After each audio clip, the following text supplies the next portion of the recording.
Miami Gardens, Florida. One of the things that drive crazy those who happen not to bleed Notre Dame blue is the fact that the Fighting Irish program has an uncanny knack of always being the biggest magnet in the sport. You don't have to like it, of course, but it's true. Notre Dame sells. And when Notre Dame wins, Notre Dame matters. One of the unique ways this manifests itself is in the notion of rivalries. Just about every football school in America has its natural, ancient rival. Army has Navy. Michigan has Ohio State. Alabama has Auburn. Duke has North Carolina. Most of the time it's geographic, but not all. All of the time, it's forever. Unless you're talking about Notre Dame, of course. Notre Dame's rivals have rotated for years, for decades, for close to the century that Notre Dame football has been something about which to get worked up. That includes everyone, too.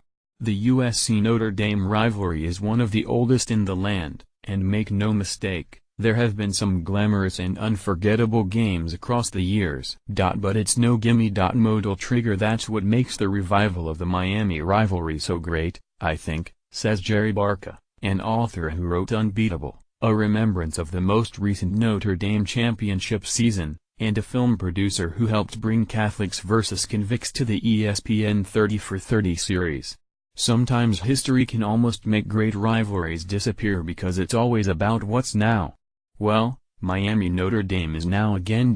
Perhaps the most intense rivalry in the sport's history was the one Notre Dame had with Army in 1944, 45 and 46, capped by the 0-0 tie the teams played at Yankee Stadium on November 9, 1946, when Army was consensus number 1 and Notre Dame number 2.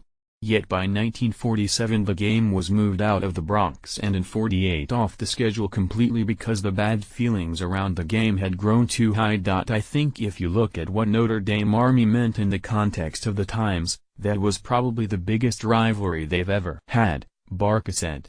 But Miami came awfully close. One of the remarkable things about Notre Dame's history, especially when you consider that, as an independent, it formulates its own schedule, and has never had 8 or 9 games automatically built in, is that it's managed to always find a way to have the era's significant teams on its schedule. Oklahoma, for instance, had only periodically been a Notre Dame opponent through the years, but the Sooners were sure on it on November 16, 1957, when the Irish beat them, 7-0, to end OU's 47-game winning streak. Michigan State had been a longtime opponent, but was elevated to a whole different plane by being the co-star of the infamous 10-10 tie in 1966.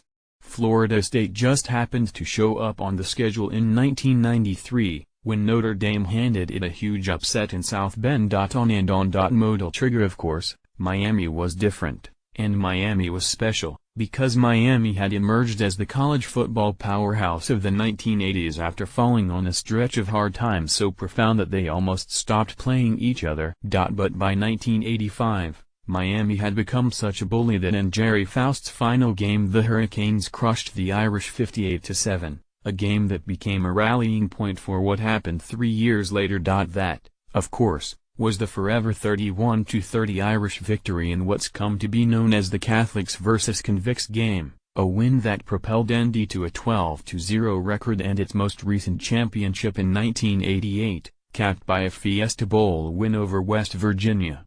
And that game, and the memory of it, is why so many Notre Dame folks are so glad to be taking part in another big game in South Florida. That game announced that Notre Dame was back on the mountaintop, that it could look the bully in the eye, Barca says. But it had become a part of ancient history. Think about it, that was 29 years ago.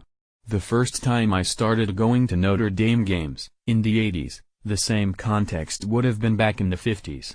It's hard to relate that way. And now nobody has to. Back to the Future we go.